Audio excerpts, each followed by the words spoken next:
রাজ্যে ক্ষমতায় এসেই তৃণমূলের তোষণ রাজনীতির প্রতিষেধক দেওয়া শুরু করলেন মুখ্যমন্ত্রী শুভেন্দু অধিকারী। ধর্ম পালনের অধিকারের নামে মাইকের তাণ্ডব বা রাস্তা আটকানো যাবে না বলে স্পষ্ট নির্দেশ দিয়েছেন তিনি। রাজ্যের প্রতিটি জেলার প্রশাসনকে এ ব্যাপারে ইতিমধ্যে বার্তা পাঠানো হয়েছে। তাতে জানানো হয়েছে, অনুমতি ছাড়া কোনো ধর্মস্থানে বাজানো যাবে না মাইক বাজলেও তার আওয়াজ যেন ধর্মস্থানের বাইরে না আসে তা নিশ্চিত করতে হবে পুলিশকে।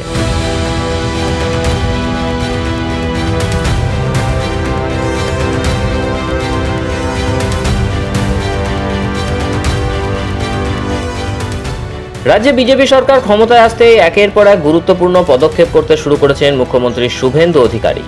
মন্ত্রিসভার প্রথম বৈঠকেই গরু পাচার রুখতে প্রশাসনকে কড়া নির্দেশ দিয়েছে রাজ্য সরকার। একই সঙ্গে ধর্মীয় স্থান বা যে কোনো অনুষ্ঠানের লাউডস্পিকার যেন কোনোভাবেই নির্ধারিত শব্দসীমা অতিক্রম না করে তা নিশ্চিত করতে বলেছেন মুখ্যমন্ত্রী। নবান্ন সূত্রের খবর, মুখ্যমন্ত্রী পুলিশকে নির্দেশ দিয়েছেন মাইকের আওয়াজ যেন ধর্মীয় প্রতিষ্ঠানের চার দেওয়ালের বাইরে খুব একটা না বেরোয়। অর্থাৎ কারো প্রার্থনা বা ভক্তি যেন অন্যের অসুস্থতা বা বিরক্তির কারণ না হয়ে ওঠে।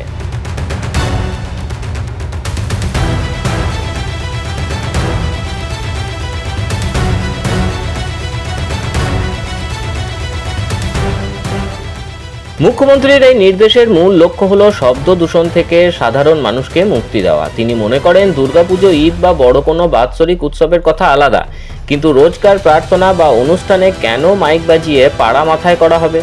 বিশেষ করে অসুস্থ প্রবীণ নাগরিক এবং পরীক্ষার্থীদের কথা ভেবেই এই কড়া অবস্থান। তবে এই নির্দেশ কার্যকর করার ক্ষেত্রে পুলিশকে মানবিক হওয়ার পরামর্শও দিয়েছেন তিনি। কোনো রকম জোর জবরদস্তি না করে ধর্মস্থানের কর্তৃপক্ষের সঙ্গে আলোচনার মাধ্যমেই এই শৃঙ্খলা ফেরাতে হবে বলে পরামর্শ দিয়েছেন শুভেন্দুবাবু।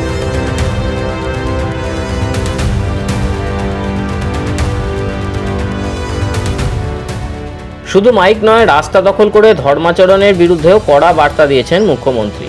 জানিয়েছেন, রাজ্যে কোথাও ধর্মাচরণের নামে, স্বাধীনতার নামে রাস্তা আটকে সাধারণ মানুষের অসুবিধা করা যাবে না। অ্যাম্বুলেন্স বা জরুরি পরিষেবার জন্য রাস্তা যাতে সবসময় ফাঁকা থাকে তা নিশ্চিত করার দায়িত্ব দেওয়া হয়েছে জেলা প্রশাসনকে। সোজা কথায়, জনজীবন স্তব্ধ করে দিয়ে কোনো শক্তির আস্ফালন আর সহ্য করবে না নতুন নবান্ন।